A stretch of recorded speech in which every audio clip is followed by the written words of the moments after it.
I talk a lot on here about dialysis and techniques and things that are going to happen and machines and stuff like that. But one thing that I personally do is I take time for myself.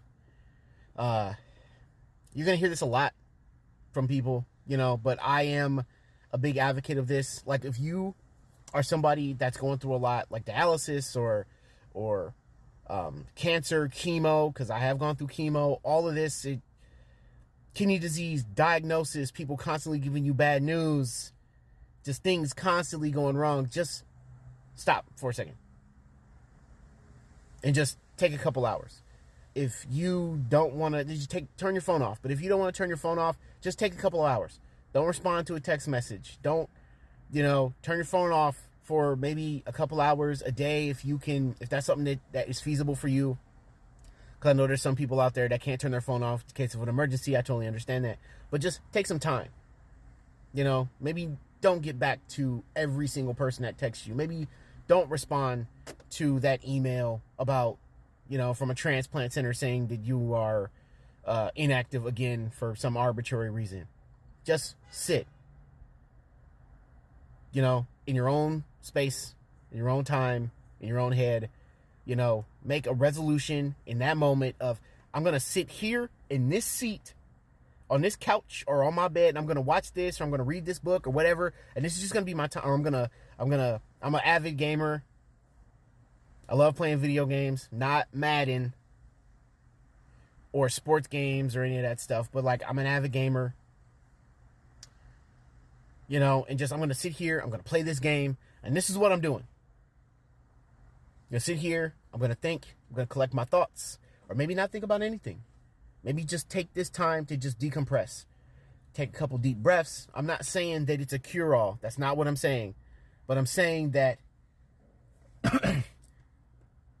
for me, personally, as a dialysis patient, my time is so divided and taken up by dialysis that, it can be exhausting and overwhelming.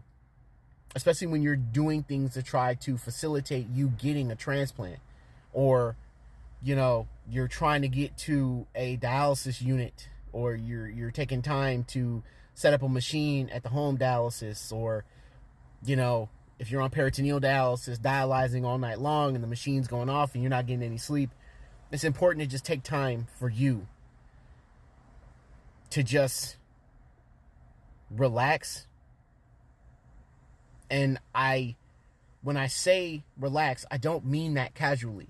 Because I know that, relaxing amidst a chronic illness that's always demanding your attention can be very challenging.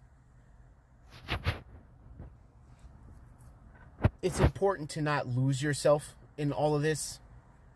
It's important to have things outside of this. I've mentioned this before in other videos, but I try to compartmentalize dialysis into its own thing, just over here, and as much as I try to not let it touch anything else that I do, I devote a lot of time to being on dialysis machines, talking about dialysis, feeling the effects of dialysis. All of that's time.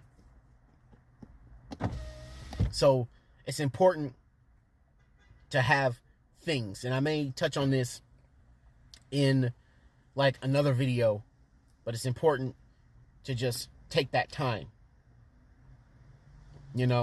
where just take the time and then create an environment where there's nothing is happening. Even if you have to go off, if you're just like a social butterfly and you're feeling overwhelmed, or, I'm very introverted. So I need alone time. I need a lot of alone time to just recharge my batteries. And there's nothing wrong with that. You're not abandoning anyone. You're not, alienating or isolating anyone. If you feel uncomfortable with that, you can just let people know, hey, listen, I'm just going to take a couple, days to myself. So if I don't get back to you, I'm apologizing in advance. It's not anything personal. It's not anything personal against you. I'm not trying to offend you, but it's just, I need to recharge my batteries, and if there are people that are in your corner that understand you, they'll understand.